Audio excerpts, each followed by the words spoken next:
now I'm going to be doing just the template in a 36-inch vent hood.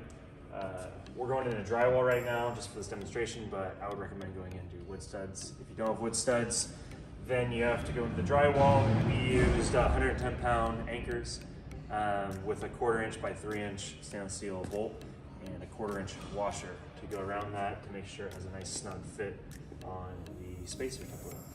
So right now I'm going to grab the hardware and then we're going to install it. All right, so we got our 3-inch bolts with the washer, just so it doesn't sink through that cutout right there. And the reason we do is cutouts like this is so if you did want to use a bigger bolt and drill straight into concrete or wood, you can. But since we're doing it in the drywall with anchors, we need to add a little bit of a bigger washer to grab on to this gap. All right, so I'm going to line up the first two, just so I can get these bolts in my hand.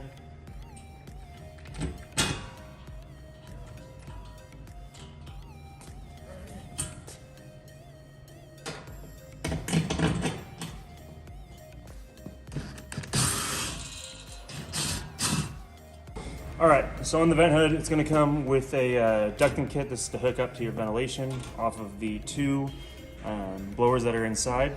You're either gonna have the option to go straight out the back like this one is, or off the top. Just for the purpose of this hanging demonstration, since we don't have a cutout on the wall, we're gonna remove this with just 6 screws, self-tapping in there, and we're just gonna mount it this way just for the demonstration.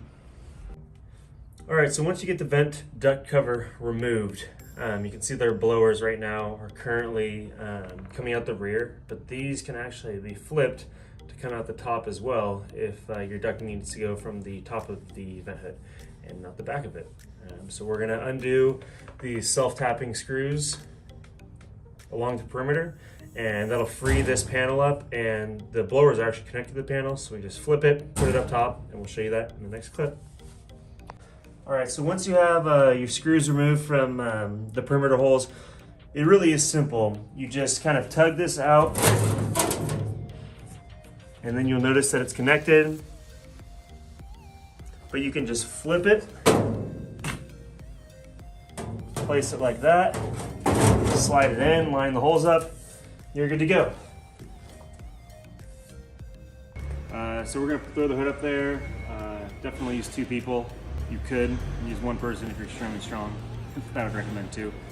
We're just gonna line up the holes and let it sit on them, and then we're gonna screw it in.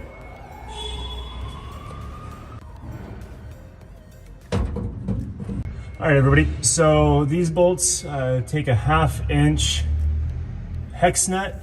As you can see, I started a couple up top. So I'm just gonna get those hand tight at first, just to secure the hood. And then once we get them threaded, doing this by hand, just kind of threading them up there, makes it a lot easier for when you get a wrench up there to tighten them down. So once you get them there, I'm gonna take my socket wrench and I'm gonna start tightening them down. All right, guys, so we got the top bolts done, we got the middle bolt done, and we got the bottom bolt done. And we're ready to move on the other side. We're gonna do the same thing, and then you'll be good to go. All right, so we got the vent head installed. We're ready to go. It's solid, it's not coming off that wall. We only used 4 anchor drywall screws in there, and it held up really well. We're really happy with how it came out. You can see how well flush mounts to that template in the back. You can also see how easy it is to install this. If you've ever installed a vent hood without this template, it's an absolute pain in the ass. And no one wants to do it. It's such a nightmare, such a disaster, but me, the rookie, and a couple other dudes, it took us about 5 minutes to do the whole entire process, and pretty happy with it.